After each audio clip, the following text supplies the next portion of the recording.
नमस्कार, मैं हूं संजय शर्मा। आप देख रहे हैं 4 PM न्यूज नेटवर्क। मुझसे मेरे एक मित्र कह रहे थे, यार तुम रोज सरकार की बुराई क्यों करते हो। मैंने उनको बहुत देर बिठा के समझाया, देख भाई मैं बुराई नहीं करता, मैं सरकार की कमियां सरकार के सामने इसलिए रखता हूं क्योंकि सरकार को समझ आए गलती कहाँ कर रही है। और हमारे यहाँ तो शास्त्रों में कहा गया है, निंदक नियर राखी आंगन कोटी छवाए। अब ये बात अलग है कि मौजूदा सरकार ने कह दिया है निंदक को लठ से मारिए, थाने दिखाए। तो मेरा काम तो, पत्रकारिता का काम तो यही होता है कि आप जो सच है वो बोलिए। आपको पता ही होगा कि मैं हमेशा कहता हूँ कि जो सरकार बताती है वो विज्ञापन है, जो सरकार छुपाती है वो खबर है। खैर, ये मेरे मेरे मित्र की चर्चा थी, इसमें आप क्यों अपना टाइम वेस्ट करें। मैं एक बात नहीं समझ पाया था कि जब हितेश अवस्थी उत्तर प्रदेश के DGP बने थे, उसी दिन पता था कि 30 जून को ये रिटायर हो जाएंगे, और 10 दिनों से तो गहमा गहमी चली रही थी कि अब DGP को एक्सटेंशन मिलेगा, DGP चेंज हो जाएंगे। सुनने में आया DGP ने मना कर दिया कि भाई ये ले अपनी लोपट कुमरिया, बहुत नाच नचाए हो। और हितेश अवस्थी जिस तरह ईमानदार DGP थे, वो जंजाल में फंसना भी नहीं चाहते थे, वो उस टीम का भी हिस्सा नहीं बनना चाहते थे कि DGP की तैनाती उनके मन से ना हो, कहीं से लिस्ट भेज दी जाए और कह दिया जाए इन्हीं को रिकमेंड करके भेज दीजिए। खैर, तो मैं ये कह रहा हूँ कि जब सरकार को पता था कि 30 जून को DGP रिटायर हो जाएंगे, मैं ये जो वीडियो बोल रहा हूँ आपसे, मैं इस समय लगभग 8:30 बज रहे हैं रात के, 30 जून की रात 8:30 बजे मैं ये वीडियो बोल रहा हूँ। और मैं पूरा दिन इंतजार करता रहा कि DGP के नाम की तैनाती हो जाए, किसी की नाम की घोषणा हो जाए। सरकार को पता था कि आज रिटायर हो रहे हैं, तो फिर अभी पूरा दिन निकलने के बाद सरकार DGP का नाम फाइनल क्यों नहीं कर पा रही है। मैं कभी नहीं समझ पाता ये इतनी कंफ्यूज सरकार क्यों है। किसको तय करना है DGP का नाम? केवल मुख्यमंत्री योगी आदित्यनाथ को। तो जब पता था कि 30 जून को ये रिटायर हो जाएंगे हितेश अवस्थी, तो 29 जून को ये नाम तय करने में क्या समस्या थी कि ये व्यक्ति उत्तर प्रदेश का DGP होगा। आज DGP ने अपना charge ADG law and order Prashant Kumar, वही मूंछों वाले अफसर, उनको सौंपा और DGP साहब अलविदा हो गए। सुबह से और अब तक रात के 8:30 बजे तक कम से कम 2 दर्जन IPS अफसर मुझे कॉल कर चुके हैं। ये स्मार्ट हो गए हैं अफसर, जानते हैं कि नॉर्मल कॉल नहीं करनी चाहिए, सब व्हाट्सएप कॉल करते हैं। अफसरों को ये भी डर रहता है, मेरा फ़ोन तो सुनते ही होंगे STF वाले भाई लोग। STF को तो मुझ पर प्यार है ही है बहुत ज़्यादा। कभी गाड़ी का पीछा कराते हैं, कभी फ़ोन कराते हैं, सुनते हैं, कभी मेरे दोस्त को बुला के धमकाते हैं। तो सब आजकल व्हाट्सएप कॉल पे आ गए। अब कुछ तो बहुत ज़्यादा स्मार्ट हो गए हैं। तो एक जने ने कहा कि व्हाट्सएप कॉल भी रिकॉर्ड हो सकती है, फेस टाइम किया करो। तो खैर, उन सारे अफसरों ने मुझसे व्हाट्सएप कॉल करके ये पूछा कि भाई उत्तर प्रदेश का DGP कौन बन रहा है। चंदौली से लेके, बलिया से लेकर, नोएडा से लेकर, बरेली से लेकर, शाहजहाँपुर, पीलीभीत, बदायूं, पूरे प्रदेश के पुलिस अधीक्षक इस बात से परेशान है कि उत्तर प्रदेश का DGP क्यों बन रहा है। मेरे आज के इस वीडियो का विषय यही है कि सरकार इतना कंफ्यूज क्यों है। जब पता था कि आज हितेश अवस्थी रिटायर हो जाएंगे, तो कल शाम को कह देना चाहिए था कि संजय शर्मा उत्तर प्रदेश का DGP, या मुकुल गोयल DGP, या RP सिंह DGP, या सुजानवीर DGP, या DS चौहान DGP, जिसको भी आपको बनाना है। क्यों आप मैसेज दे रहे हैं। अब क्या हो रहा है, अब जैसे मुकुल गोयल का नाम चलता है, उनके विरोधी एक लंबी सूची बताते हैं कि वो वायरल करने लगते हैं कि साहब मुकुल गोयल में ये कमी थी, मुकुल गोयल में वो कमी थी।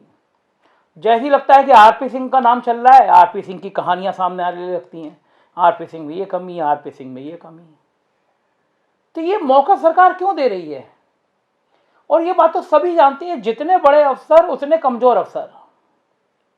उत्तर प्रदेश के अफसरों की तो जन्म पत्री इतनी खराब है, आप किसी अफसर पे 2 महीने मेहनत कर लीजिए, इतनी खबरें मिल जाएंगी कि बेचारों को वैसे ही पसीना आ जाएगा। कोई ज़मीन घोटाले में फंसा है, किसी ने अपने अकाउंट में पैसे ट्रांसफ़र करा रखे हैं, कोई किसी मैडम के संग इन्वॉल्व है, तो कहीं धंधे में इन्वॉल्व है। आज मैंने जो कल DGP वाली स्टोरी करी थी, तो बहुत सीनियर जर्नलिस्ट हैं लखनऊ के, क्राइम का मास्टर जर्नलिस्ट हैं। उन्होंने मुझसे कहा, भाई साहब आपने मुझे बताया नहीं, आपने स्टोरी करी है, मैं आपको उन DGP साहब का एक किस्सा और बताता जो 50,000 रुपये का लिफाफा ले लिया करते थे। मैंने पूछा क्या किस्सा है। बोले वो बनारस साइड में रहे थे जो एसपी थे, डीजीपी साहब, तो वहाँ उस दौर का कोई सब इंस्पेक्टर हो गया था, मिलने आया तो इंस्पेक्टर साहब डीजीपी साहब के पैर छूने के लिए झुका। तो डीजीपी साहब को लगा कि इंस्पेक्टर लिफाफा लेकर आया है, तो उन्होंने वहीं ड्रॉर खोल दी कि इसमें डाल दो। तो इंस्पेक्टर अचकचा के कि मैं तो पैर छू रहा हूँ, डीजीपी साहब कह रहे हैं इसमें डाल दो। तो बताते हैं इंस्पेक्टर साहब की जेब में 10,000 रुपये थे, वो 10,000 रुपये ही उसमें ड्रॉर में डाल गया, जैसे हम और आप मंदिर और मठ में पैसे चढ़ाते हैं। एक डीजीपी साहब थे, उन्हें ज़मीनें इतनी पसंद है, आप जानते हो डीजीपी साहब को, थाने में एफआईआर हो रही है और डीजीपी साहब की किताब ज़मीनों की लड़ाई चल रही है। तो उत्तर प्रदेश में नायाब नमूने टाइप के डीजीपी हैं। अब कल से ये मैसेज चल रहा है, तो कल से कन्फ्यूजन फिर शुरू हो गया कि क्या किसी अफसर के लिए दिल्ली दरबार कह रहा है इसको तैनात कर दो और यूपी दरबार कह रहा है हम नहीं करेंगे। लड़ाई का कारण क्या है कुछ नहीं पता, तरह तरह की बातें हो रही हैं। तो ये बातें क्यों पैदा होती हैं? अफसर जिसको तैनात करना है आप कर दीजिए, कंफ्यूज क्यों? मैंने पहले भी बताया था आपको, राजस्व परिषद का अध्यक्ष बहुत बड़ा पद होता है, जो सबसे सीनियर अफसर होता है उसमें से एक व्यक्ति वहां जाता है, और आमतौर पे आईएएस एसोसिएशन का अध्यक्ष भी वही होता है जो राजस्व परिषद का अध्यक्ष होता है। 2 या 3 महीने हो गए उनकी डेथ हुई, दीपक त्रिवेदी जी बहुत फाइन अफसर थे, उनकी डेथ हुए। ये सरकार 2-3 महीने से राजस्व परिषद का अध्यक्ष ही नहीं तय कर पा रही है किसको बनाना है। उसके लिए क्या अमेरिका से साइंटिस्ट आएंगे देखने के लिए कि राजस्व परिषद की मिट्टी से ये खुशबू आती है और यहाँ का इतना अच्छा है, तब तय होगा। कौन सी फाइल, कौन सा दस्तावेज क्या इजराइल की हम आपसे पूछना है कि हमें राजस्व परिषद का अध्यक्ष कौन बना दे? किस चीज का कंफ्यूजन है? मैं तो बड़ा हैरान हूं इस वर्किंग से। क्या मैसेज आ रहा है आपको? यही तो मैसेज आ रहा है कि आप तय नहीं कर पा रहे चीजें। इस सरकार में मेरे काम भर के आईएएस अफसर दोस्त बताते हैं जितनी रिपोर्टें सरकार में मांगी जाती हैं उत तक किसी सरकार में नहीं मांगी। इस मामले में मुख्यमंत्री जी ने रिपोर्ट मांगी है, जल्दी से आंकड़े भेजो। आंकड़े आते हैं, दिन भर कलेक्टर साहब काम छोड़ के आंकड़े जुटाते हैं, आंकड़े भेजते हैं, पता चला काम कुछ नहीं है, सिर्फ आंकड़े जुटा लिए। क्या मतलब है, क्या फायदा है? और ये पहला मुख्यमंत्री का कार्यालय है जिसके बारे में कहा जाता है कि किसी काम की फाइल भेजो तो वहां पे काम होने की जगह वहां के अफसर काम ना हो इसके लिए फाइल कैसे अटकाते हैं, ये देखना हो तो पंचम दल देख लो। अभी का हाल, किसकी बदनामी हो रही है? पूरे प्रदेश के लोग अफसर फोन कर रहे हैं कौन डीजीपी बनेगा, आप तय नहीं कर पा रहे, तो मजाक किसकी उड़ रही है? मेरी थोड़ी ना उड़ रही है। मैं तो वीडियो बोलूंगा तो आप और गुस्से में आओगे, फिर एक तरकीब ढूंढोगे मेरे खिलाफ एफआईआर हो जाए।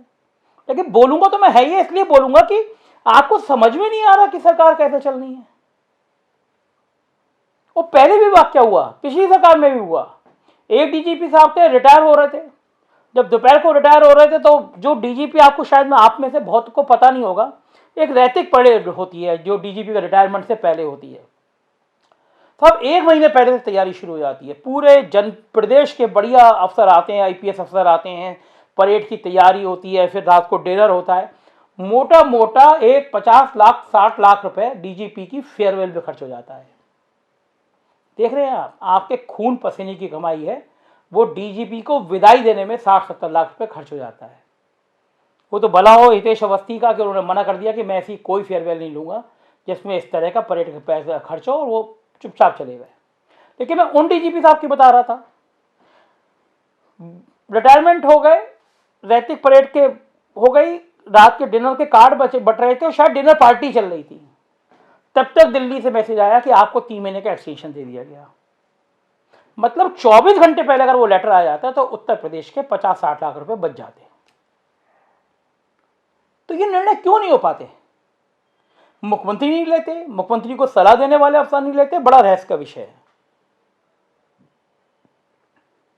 कितना खराब लगता है, पुराने डीजीपी जा रहे हैं, नए डीजीपी आते, चार्ज उनको देते, 4 बातें बताते कि उत्तर प्रदेश में तुम्हें ये समझना है, ये समझना है, ये समझना है।